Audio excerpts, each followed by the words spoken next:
What's up, y'all? Will here at Schedulefly. This is Natalie Grindstaff, Director of Restaurants at Crafted Hospitality in New York City, in the fourth and final episode of our series with the folks at Crafted. What a great organization. What a fun group of people to chat with. And it was really cool having four different roles of leadership within the organization and speaking with each of these folks about their perspectives on hospitality and on crafted hospitality specifically, and working for Tom Colicchio and what's going on in New York. And it's just a really cool series. It's actually given me the idea that we need to start doing more of these series. In fact, I've approached a couple of restaurant groups in other parts of the country to do something similar, because I think this is great. So thank you, Greg, very much for putting this together and making this so easy for me. We did these all four in one day, sort of back to back to back. So appreciate that. But Natalie's awesome and so much fun to talk to. I would have talked to her a lot longer. Really easy to talk to, really loves what she does. Just a cool personality. And I would have spoken to her a lot longer, but I know she's busy. And I think I had committed maybe 30 minutes for everybody. And I think we talked for maybe close to 45. So just thoroughly enjoyed speaking with her. And I look forward to meeting Natalie and all the folks there at Crafted next time I get to New York. I was supposed to be there in person for these. Had a family issue that prevented me from going, but well, you'll see why. I look forward to meeting these folks when you listen to this episode and the others in this series. So without further ado, actually, before we get to Natalie, a word from our awesome sponsor, Pot Menu, who's also a partner of Schedulefly. Pot Menu is all about making your day easier and your sales bigger. They will simplify your marketing operations, bring in more guests, and capture customer data for personalized remarketing to keep them coming back. With one super simple to use platform that integrates with most point of sales like Toast and Square and a number of others, Pot Menu starts with a beautifully designed, easy to update, interactive menu that transforms the guest experience online. It includes a brand new website that's optimized for search engines like Google for no additional cost, automated digital marketing, online ordering and waitlisting, and you'll never miss another call with their AI answering solution that costs as little as 47 cents an hour. And there's just so much more in there. So check out the link in the show notes. Check out Pot Menu. My 2 cents is that all the mutual customers we have at Schedulefly that use Pot Menu that I've spoken to have said great product, great company, great results. So check them out, and check out this awesome episode with Natalie Grindstaff, Director of Restaurants, Crafted Hospitality, New York City. More episodes coming soon. See ya. Hi, Will. What's up? How are you? I'm good, Natalie. How you doing? Good. I'm sorry to be late. I texted Greg. I'm not sure if he was able to text you, but No worries. All good. how's everything? We're doing like a rapid fire Crafted Hospitality podcast day. I love it. Yeah, absolutely. Thanks for taking the time to do this. Yeah, absolutely. So do me a favor and just to introduce yourself real quick. Sure. I am Natalie Grindstaff, and I am the Director of Restaurants for Crafted Hospitality. And you have been in the business, hospitality business for a while. And if I read correctly, it seems like it was wine that kind of got you. Indeed. Yes. So I'm going to try to find a little bit of a quieter spot if I can.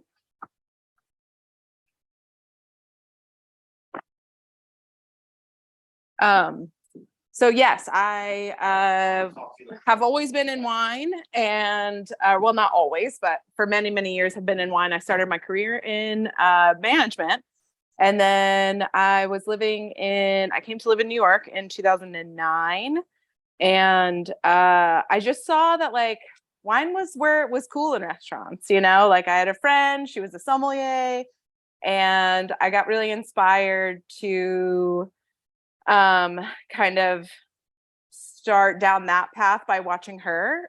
It was just one of those things where like I was like, man, the sommeliers are always having fun. Like people like to see them table side. They come over, they're like impressed with your knowledge. And, I was at the time in management, and I got to go to the table when there was like a problem. It was like, something is wrong, send the manager over. And I kind of discovered that like it was so much cooler to be the sommelier because everyone was like, oh, like, and then you were like someone's best friend and you recommended a wine that they loved. And it was just like a really joyful way to be in restaurants for me. And I ended up kind of going down that path and then becoming a beverage director. And so now, although my title is director of restaurants, I still have the beverage programs kind of under my umbrella just because I was like unwilling to let go of the fun part of it for me. But you're back in management. I mean, yeah. I feel like I never can really totally get away from it. It's like leading other leaders is a real joy. It's a challenge, but it's a joy. And it's one of those things where, you can help other people kind of like with their own creativity and their own path. And there's a lot of joy in that, I think. So, but yeah, I'm back in management. Leading. But I don't have to go to the table if there's a problem for the most part. So I got you. No, you have different types of problems to deal with. I mean, leading other leaders that's a challenging thing. You have a lot of smart, probably, strong-willed people that are leaders, and then, leading those folks and getting them on the same page and helping understand things from their perspective. I mean, you probably have to push yourself and grow a little bit each day to keep excelling at what you do, I would guess.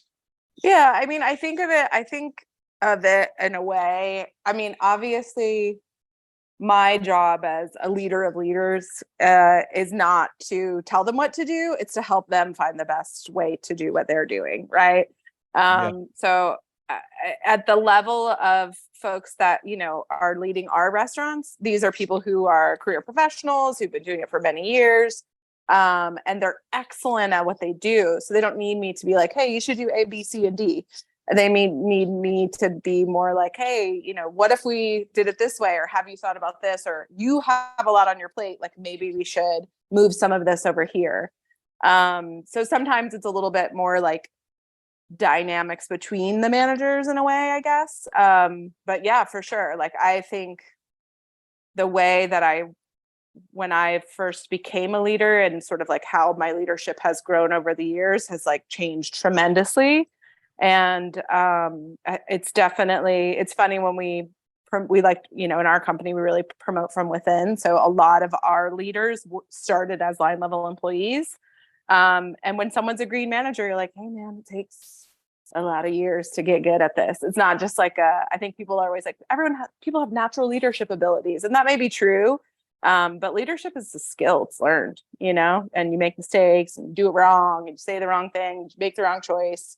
And then hopefully you do better the next time. So I feel like a lot of leadership, really good leadership, does take time, because having great natural leadership skills for sure, but marrying that with learning to let go of your ego and understanding you're not the be all end all. You're not, it's not your way or the highway. I mean, the great managers, great leaders, you nailed it. I mean, you're kind of walking hand in hand with folks, not, necessarily leading from the front and they're just following you. oh yeah. And so much of that is just learning to go, okay, I make mistakes too. I've learned that myself. I mean, as a parent, like you get better at it every time. Oh man, that's a real. I have a 4.5-year-old, so that is really a life lesson that I'm learning. Is like, man, do you make some mistakes when you have kids? For sure. It's amazing. You think you're gonna be this one kind of way, and then it comes to reality, and you're like, oh man, that was who did I think I was? That is not true. I cannot do that. I would never let my kid, like, I can't tell you how many times I said that before I had kids. And, I mean, I've got 3. My daughter's my oldest. She's 19, and 16 and 13-year-old boys. And there's so many things I've done where I'm like, I mean, I would have bet $1 million I would never let my kid do that or do this or what, 110%. Yeah. And then you're like, well, here we are, and I need this done. So I'm going to be turning on that show. I'm going to be letting my child watch a tablet at the table in the dining room. Here's the tablet. Because wow, kids aren't like miracle sitter stillers immediately. So like everyone thinks it's just like some kind of, yeah. So I can't agree with that sentiment more. And yeah, I think leading at a higher level and not that I'm like the mom, but there is like an element of like, you care so much about seeing them succeed. But you also realize you can't do it for them, so there's like that parallel as well, which I think is, you grow into that over time. You do. Absolutely. Well, yes, that's exactly right. Letting I love what you just said. You want so badly to see them succeed. And that's, y'all have a great culture there. I'm curious, obviously that's what Tom has instilled and what he has fostered. What led you to Crafted? How did you find your way there? At the time, I had taken a job where I was working as a sommelier. I was on an opening team for a restaurant with USHG, and I was one of the opening sommeliers at Marta. And it was a great team. It was really fun opening. My husband's a chef, and he was actually a sous chef on the same team. So we were working together, which we had worked together in the past, and it worked fine. But I had a friend who was like, hey, there's this opportunity for a beverage director role. And I had been a beverage director, but not in New York. And so I was like, oh man, that sounds amazing. And I was like, well, tell me a little bit about the job. And they were like, it's craft restaurant, Tom Colicchio's restaurant. And I was like, oh my God, I'm not qualified for that. And I just had that instant like fear. Like, I don't think I can do that job, and Tom was such a big name, and it was such a classic, like legendary New York restaurant. And I was like, man, that would be like a dream. And I remember coming and interviewing, and just being like, at the time I had seen this TED talk about like, oh my gosh, I'm forgetting her name, Amy, I'm forgetting her last name, but she did a TED talk about power posing and about kind of like, it was this kind of thing where you would like stand like Wonder Woman, and it would like instill you with confidence. And I remember like power posing on 19th Street. So I was like, yeah, I got to get this job. Like, I got to get this job, Great. I was like, I want this job so bad, and like kind of like willing it into existence. And I remember coming and like interviewing, and I got the second interview, and I was just so nervous. And to be honest, I didn't really know anything about the culture. I just knew that Tom was this really famous chef, and I knew that Craft was a very well respected restaurant. I hadn't even eaten there before, which is really weird for me, because I was always like one of those people that I would never have applied somewhere I hadn't eaten and didn't know a lot about. But I knew about the history of Craft. I just hadn't been there myself. And I also knew, because my husband is a chef, he was like, oh, Tom is like a real deal. He's not a TV chef in the sense of like, nothing against like Rachel Ray or anybody like that. But my husband was like, he's like a really serious chef. And so when I ended up interviewing and getting offered the job, I was like so blown away, and I just remember being like feeling so thrilled and excited. And then when I started working here, I was instantly kind of like, wow, this place really is like a family. Craft is my original role with the company was a beverage director of Craft. And Craft at that time, it was 2015. And Craft was a 14-year-old restaurant. And we had people who had worked here since day one. We had Fabrizio, who was on the bar team. And so I was going to be kind of like directly managing this guy who'd worked here for 14 years. And I was incredibly nervous. And I just remember everyone being so welcoming to me and just really making me feel like I was at home, and they were thrilled to have me join. And I kind of learned from the inside out about how great the culture was. And, I've now been here for, I'm coming up on 10 years next year. And it has everything in the world to do with the culture, everything in the world. Who I work for is really been a guiding force in how I've made choices about what my career is. Obviously, that was a great job and I was so excited to have it. But if the culture hadn't been what it is here, I probably would have been off to the next great opportunity in 2 years, as I had before in my, former jobs. I usually had been somewhere for a year, 2 years, 3 years. But staying somewhere for 10 years, it's because of the culture. It's because of the way we treat each other and the way that I loved that there was opportunity, and I was able to take a growth path, and I was also able to give others a growth path. So that for me was huge. Yeah, I think this is what I've come to admire just from what I've heard speaking to you and your colleagues about Tom, is I would feel skeptical. Not that there's anything wrong with a celebrity chef. It's great. But I would think, okay, this person's probably off, like they're not going to be involved in the day-to-day. I'm not going to ever really see them. It's, and that's totally the opposite of what I'm hearing. Yeah. And, it's interesting because, man, I mean, I've been interviewing people for this podcast for like a decade now. We've done I don't know, we're approaching 500 episodes. And it took me a long time to really, truly realize this, but the common thread, because I feel like there's so many ways to be successful in this business. There's like, for every time I'm like, oh, everybody does this thing, then somebody else is successful and they don't do it that way. But in particular, this has been underscored the last few years, is culture.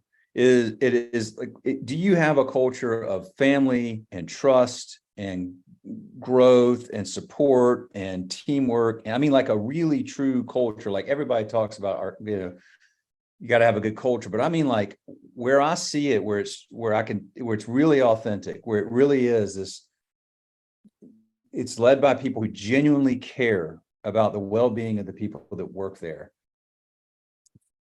That's it. Like that is the secret sauce, I think, in hospitality. And it's because you're employing a bunch of people who want to take care of others, who want to provide a meaningful experience. So if that's in your DNA, if that's how you're wired, and then you work for an organization that isn't giving you that fostering and that level of care, it ain't going to work. And that, but the great ones all over the country, everywhere I find great operations, great restaurant groups, great single look, whatever it is, it always comes down to the culture is great. And that culture is always the underpinnings of that culture, the foundation of that culture are love and trust and support and then autonomy to go and try and do and learn and and master what you're doing. But I find that to be, that's it. If I figured out one thing over all these, that's I feel like you wrote my Maslow's pyramid of needs, basically, and what I look for in a job and what I look for in a career and who I'm going to work for. It's exactly those kinds of things. Like, I think when you hit the nail on the head when you're expected to take care of others the way we are in hospitality. And we all know that there is a lot of joy in there. There's a lot of wonderful moments where someone is like, I got engaged here, or, oh my God, last time I came in, you recommended this bottle of wine and we loved it so much. And we just went and visited the winery, or, whatever the case may be, like all these stories, like where you're making someone's evening special. And, I hear sometimes it's like, we're not saving lives. And I'm like, no, we're not saving lives. We're enhancing lives. Like, we're literally creating joyful moments for people. And what is life without joy? And so then compounded with that, you have to take care of people in this way that can be very emotionally draining. And so if you are not working within a company that's also supporting and taking care of you, then that just leads to unhappiness. And I don't think it's a sustainable cycle. If you're being treated in a way that isn't respectful, you're not being seen as an individual or cared about or cared for.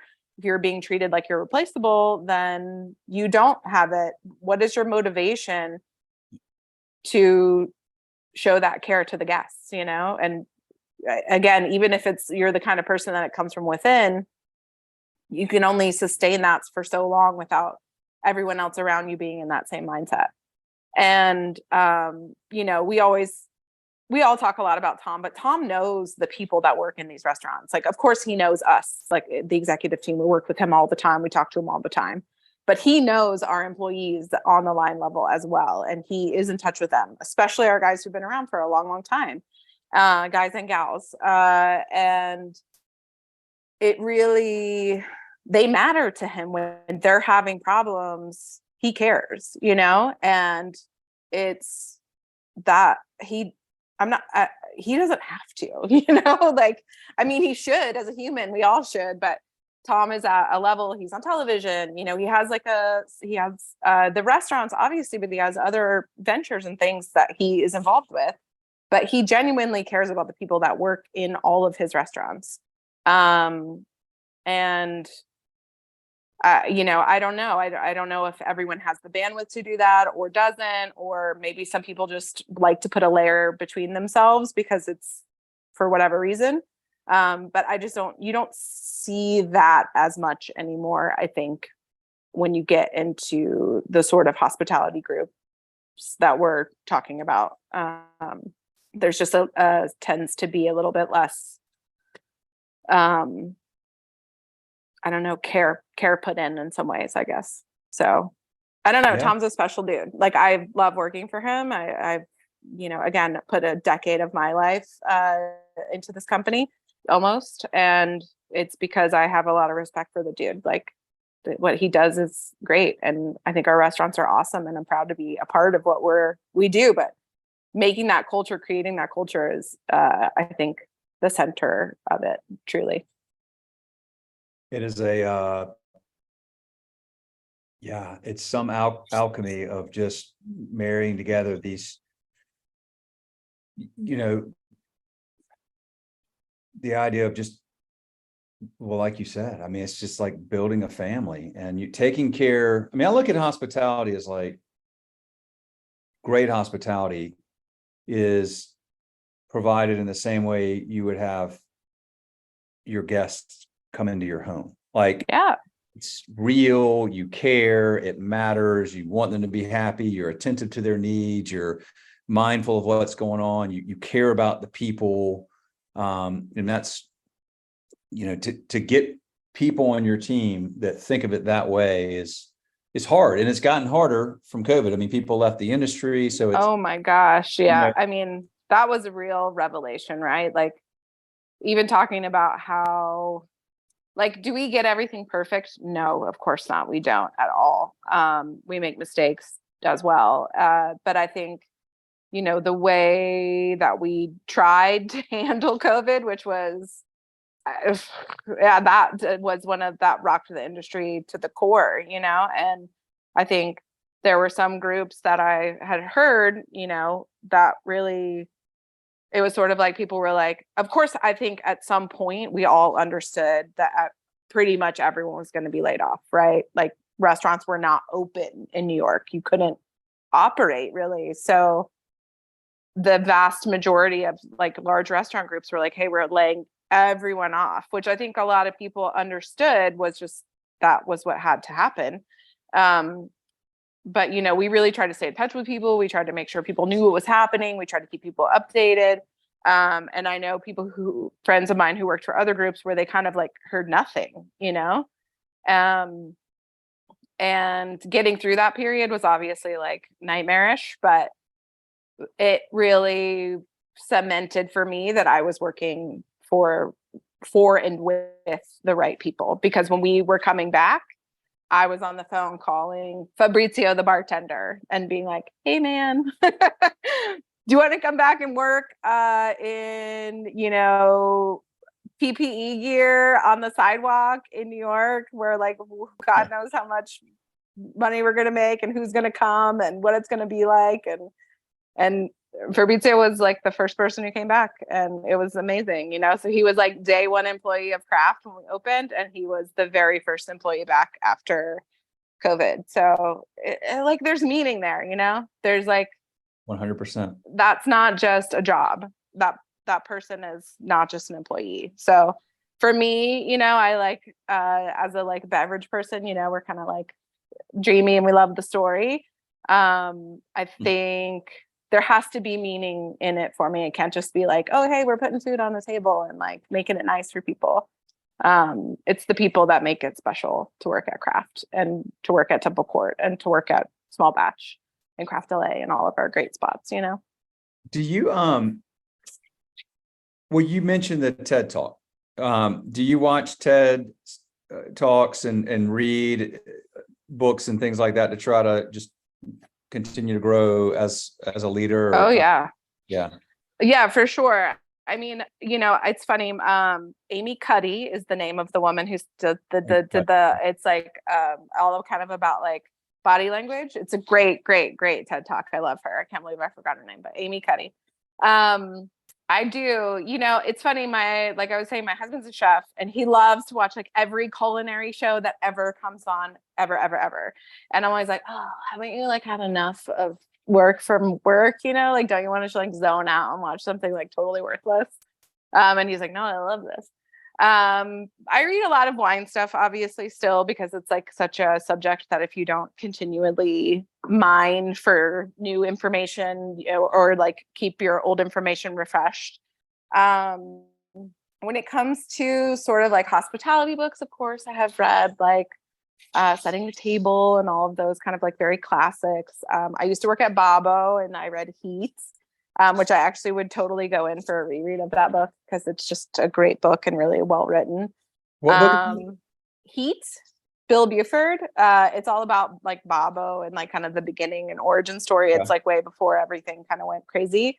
But I worked there for a year and a half and I read that book while I was working there. And a lot of the people who were in the book still worked there. So it had a kind of, there was also that sense of like long-term family kind of culture there as well in some ways. But those are, I don't listen to as many like hospitality podcasts as I probably should, because I know there's a lot of good ones out there. But yeah, I also feel like most of our friends at this point in my life are somehow either in hospitality or hospitality adjacent in some way, or were in hospitality and have pursued something different at this juncture in their lives. But we have a lot of like friend talk, we'll have friends over for dinner and generally it's someone who does something similar to what I do or my husband does. And so there's a lot of industry talk that way as well. So your husband's a chef as well. So you've got this 4.5-year-old. Is it, are we gonna, is it gonna be a family business, you think, or? I mean, I don't know. I think hospitality, I think certainly being in the culinary side of things, it has to come from within. You have to love it and want to do it to be a part of it. So that's completely up to him, whatever he wants to do, as long as he's happy, I'm happy. I think my husband would prefer that he doesn't go into cooking just because it's such a hard life. And until you become quite successful, it's kind of a grind. But I've loved being in hospitality. I flipped to the wine sales side for a year and it just like was very much not for me. Like I really missed working in hospitality. So even though my role now is a little bit different, I'm not in the restaurants on the floor every single day. I don't really think I would want to.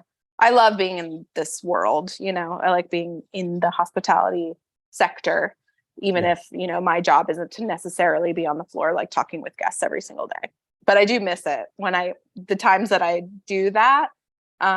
I still find it very like fun and rewarding and enjoyable. And I'm like, oh yeah, man, this is so good, And I think Tom is very similar. Whenever he ends up doing an event, I think people are like, oh, is Tom gonna like cook? And I'm like, yeah, man, Tom is gonna cook. Like that is what he likes doing. So he shows up and he's like in the kitchen, and I think people are sometimes surprised by that, but that's where he likes being. So I think we're all kind of like love to fall into those same roles that we kind of started in, because that's where you always feel like it's I don't know, there's something familiar about it that feels great, Well, you said earlier that people will say, hey, we're not saving lives. But you know what? In some ways you are. I mean, you're where people go when they have their life saved. I mean, like to celebrate. Yeah. Where people go when they mourn. You're where people go when they, are going to see. I mean, I was supposed to be up there.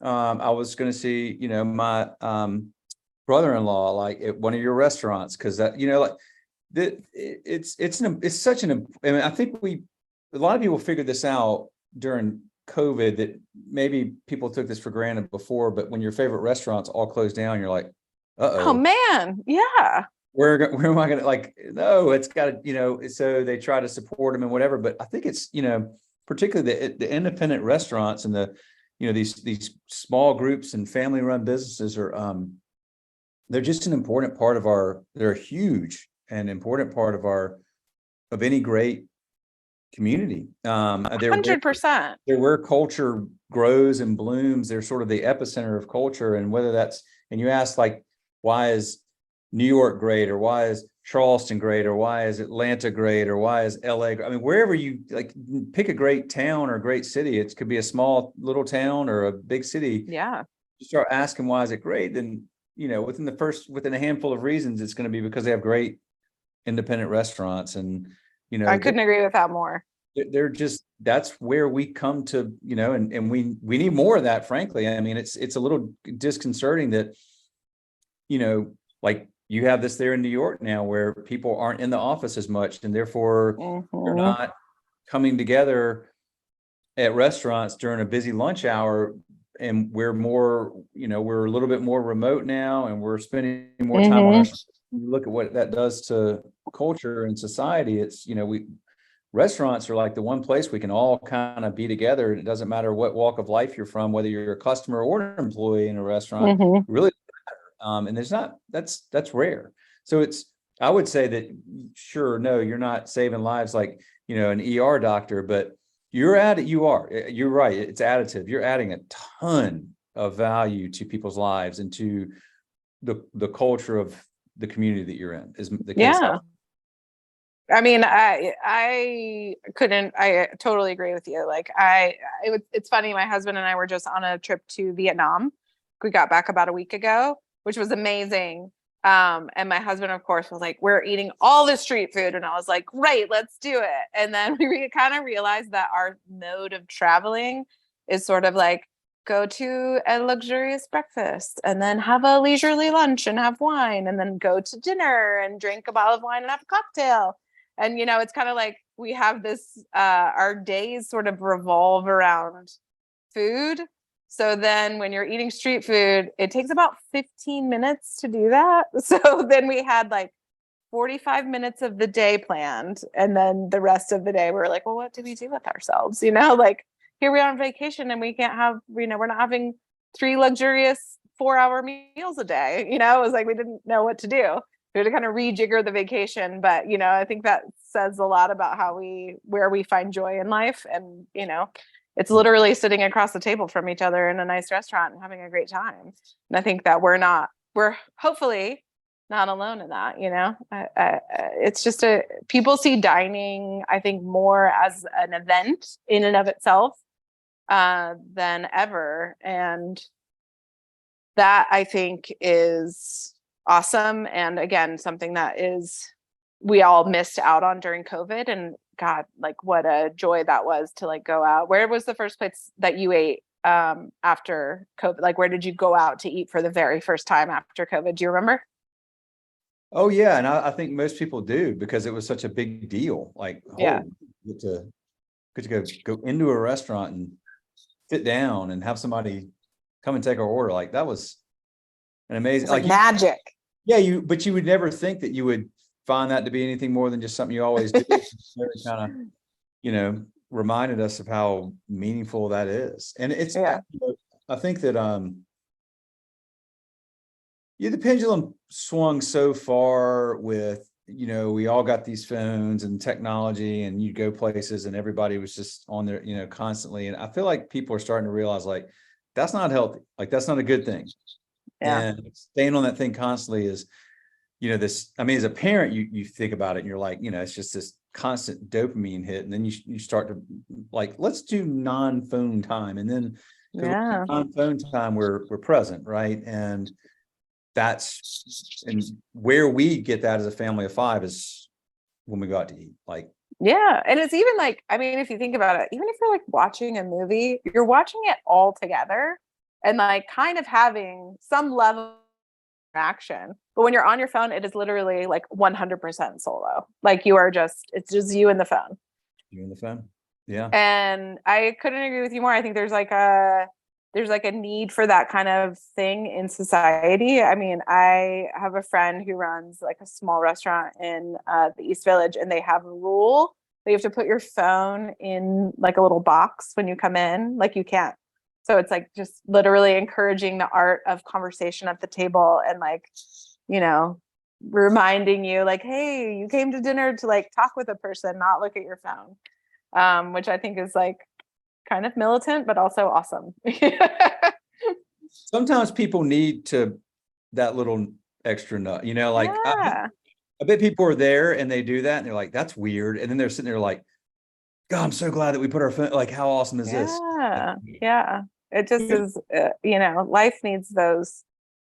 I think we all need those like little reminders of like, slow down and just don't like interact with humans again, and I'm not at all anti-remote work. I think it's cool. I think it's great. I think it's like really helpful, especially to like parents and, not that you can like parent completely while your child is running around and you're trying to work, but like, I think there's a lot of advantages to it, but it's also, I think you do lose that social piece of like, so like seeing someone in the office, you just don't have those kind of like immediate little like crossover moments. And I guess that maybe is one of the gifts of restaurants is you literally can't do it virtually. You got to go, you got to sit down, you got to smell the food, you got to eat it. It's not going to like lend itself to a virtual reality experience. So that's right. Well, this has been so much fun. I've so enjoyed talking to you, and I love. Same. I thank you for taking the time. I love the passion and just authentic care about what you do. It comes across very naturally. So you're doing what you're meant to do. I can tell that. Thank you. Well, it was great chatting with you. Good to talk to you too. Thanks for the time. I appreciate it very much. And when I am able to get there in person, unfortunately not this time, but I will come see y'all. I've really enjoyed Love it. Thank you. Awesome. All right, cool. Talk to you soon. See you. Bye.